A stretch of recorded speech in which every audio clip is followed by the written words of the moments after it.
ইয়া, দেশের এটা কি কই, তোমার জন্য দেশ নাকি দেশের জন্য তুমি, এই হচ্ছে সোলজার সিনেমার ফার্স্ট ডায়লগ। বর্তমান সময়ে একটা ইয়ে করা হয়েছে, অ্যানাউন্সমেন্ট আর কি, একটা গ্লিপস তারা ড্রপ করেছে সোলজার সিনেমার মেকারদের তরফ থেকে অফিসিয়ালি। আমরা এটা দেখলাম, দেখে আমাদের কাছে যা যাবতীয় বিষয়বস্তু রয়েছে এটাকে কেন্দ্র করে আমাদের ওপিনিয়ন আমরা তুলে ধরবো আপনাদের সামনে, আর আপনারা অবশ্যই আপনাদের ওপিনিয়ন কমেন্ট করে জানাইন। ওকে, এখানে আমরা বেশ কিছু সময় আগে থেকে জেনে এসেছি যে সোলজার নামে একটা সিনেমা আসবে শাকিব খানের, যেটা কোনো ঈদ ছাড়া রিলিজ হবে। ডিসেম্বর মাসের আর কি রিউমার উঠেছিল যে ডিসেম্বর মাসে এই সিনেমাটা রিলিজ হবে বলে আমরা শুনেছিলাম। তবে এই সিনেমাটার শুটিং এর কাজ শুরু হবে বলে হচ্ছিল না, কারণ আমাদের mega star superstar number one Shakib Khan ছিলেন দেশের বাইরে আমেরিকাতে। তার যে দুটা স্ত্রী, এক বুবলি থুকু, প্রথম হচ্ছে অপু বিশ্বাস, দ্বিতীয়ত হচ্ছে বুবলি, তার দুই সন্তান, এক হচ্ছে জয় আর দুই হচ্ছে বীর। তো প্রথম দিকে বড় ছেলে সন্তান স্ত্রীকে সময় দিয়েছিলেন, পরবর্তীতে দ্বিতীয় ছেলে সন্তান স্ত্রীকে সময় দিয়েছিলেন। ওকে, তো যার প্রেক্ষাপটে সে আর কি ব্যস্ত ছিল, পারিবারিক সমস্যা সমস্যা বলবো না, পরিবারকে সময় দিচ্ছিলেন, যার প্রেক্ষাপটে সিনেমার কাজ শুরু হচ্ছিল না, শুরু হবে হবে বলে। তবে তিনি দেশে ফিরেছেন, দেশে ফিরে আর কি একটা বিজ্ঞাপনের শুট নিয়েছেন, মানে যে সময় এই সিনেমার কাজ শুরু হবে ঠিক সেই সময় শুরু করতে পারেননি, বেশ কিছু সময় পরে শুরু করবে। কারণটা হচ্ছে একটা বিজ্ঞাপন বা হচ্ছে অ্যাডভার্টাইজমেন্টের কাজ করেছেন, শুট করেছেন, যার প্রেক্ষাপটে একটুখানি লেট হয়েছে। তবে এখন বর্তমান সময়ে এসে সোলজার সিনেমার শুট শুরু হয়ে গেছে।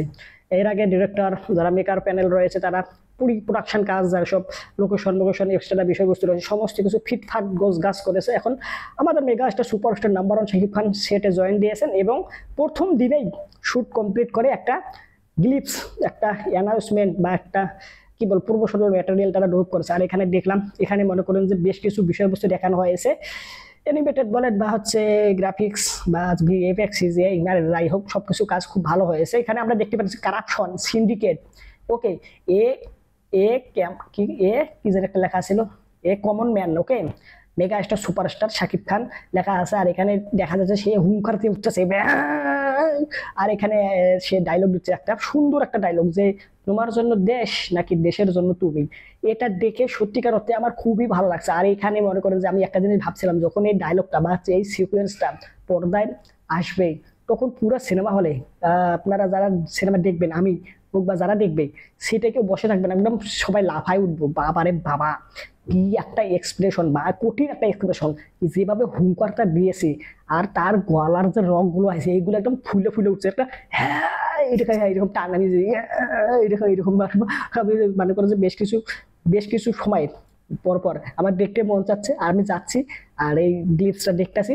আর বিশেষ করে যখন এই সিকুয়েন্সটা আয়, তখন আমি একটুখানি পিছাই দিই, পিছাই দিয়ে আবার দেখি, আবার পিছাই দিয়ে আবার দেখি, যখন হুঙ্কারটা দেয় রে ভাই, মানে কঠিন। এখানে মেগাস্টারের কথা কি বলবো, তাকে তো মনে করেন যে যে বর্তমান সময়ে সিনেমাগুলো করতেছে, প্রত্যেকটা সিনেমায় একের পর এক তার যে লুক ভাই ডিফারেন্ট। প্রথম থেকে শুরু হয়েছে প্রিয়তমা সিনেমাটার মাধ্যমে, যেটা আর কি হিমেল আশরাফের হাত ধরে শুরু হয়েছিল।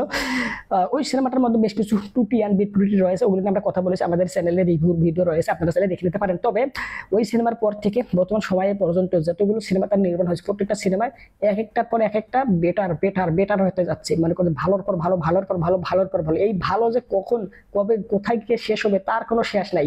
আমরা চাই এরকম ভালো ভালো মানের সিনেমা নির্মাণ হতেই থাক। আমাদের মেগা স্টারকে আমরা নতুন নতুন লুকে, নতুন নতুন গল্পে, নতুন নতুন ভাবে, নতুন নতুন আর কি ভাবে তাকে আমরা এক্সপ্লোর করতে চাই। ওকে, আমরা আর কি দর্শক শ্রোতা ভক্ত জনগণ পাবলিক, আমরা আমাদের প্রত্যেকটা ব্যক্তির, যারা বিশেষ করে অন্যান্য সাধারণ জনগণ তো বটে, যারা আর কি বিশেষ করে সিনেমা লাভার, যারা প্রকৃত পক্ষে সিনেমা ভালোবাসে, সিনেমা দেখতে, সিনেমা সম্পর্কে জানতে ভালোবাসে, তাদের কাছে তো মনে করেন যে একটা অন্য লেভেলের একটা আশা আকাঙ্ক্ষা চাওয়া পাওয়া রয়েছে। ওকে, তো এই যে গ্লিপসটা তারা ড্রপ করেছে, সত্যিকার অর্থে খুব ভালো হয়েছে। এখানে প্রথম দিনে শুট করেছে, প্রথম দিনে এই গ্লিপসটা তারা ড্রপ করেছে, আমার কাছে ভাবতেই অবাক লাগতেছে যে মেকাররা সত্যিকার অর্থে ভালো কিছু নিয়ে আসবে বলেই প্রথম দিকেই আমরা একটা আভাস, একটা একটা একটা সম্ভাবনা আমাদের মাঝে তৈরি হয়েছে। ওভারঅল দেখার বিষয়, সিনেমাটার গল্প বর্তমান সময়ে এসে নাকি আমাদের দেশের যে পরিস্থিতি, দেশের যে প্রেক্ষাপট রয়েছে, এই পরিস্থিতি বা প্রেক্ষাপটকে কেন্দ্র করে সিনেমাটা নির্মাণ করা হবে বলে এই সিনেমার যে ডিরেক্টর রয়েছেন তিনি ঘোষণা দিয়েছেন। তো ওভারঅল দেখার এই সিনেমাটা সত্যিকার অর্থে হয় কেমন, আর এখানে যে মেকার প্যানেল বা ডিরেক্টর সহ যে প্রোডাকশন হাউস রয়েছে তারা এখন পর্যন্ত যতটুকু বলেছে ততটুকুর মধ্যে মনে করেন যে আমরা পেয়েছি। অনেক সময় হয় কি অনেকটা বাড়িয়ে বাড়িয়ে বলে, বেশি বেশি বলে, কিন্তু তারা সেরকমটা মনে করেন যে ফুলফিল করতে পারে না, যার প্রেক্ষাপটে আমরা যারা অডিয়েন্স দর্শক শ্রোতা পাবলিক রয়েছে ডিসঅ্যাপয়েন্ট হয়ে যাই। তো এখন পর্যন্ত এই সোলজার সিনেমার মেকার প্যানেল ডিরেক্টর প্রোডাকশন হাউসের কাছ থেকে আমরা এখন পর্যন্ত কোনো প্রকার ডিসঅ্যাপয়েন্ট হয়নি। আমাদের আশা আকাঙ্ক্ষা আরও যতটুকু ছিল ফুলফিল হচ্ছে একটু একটু করে, আর ফুলফিল পুরো সিনেমাটার মাধ্যমে আমরা মনে করি যে আমাদের ডিসঅ্যাপয়েন্ট করবে না বলে আমার একটা আশা আকাঙ্ক্ষা স্বপ্ন ইচ্ছা।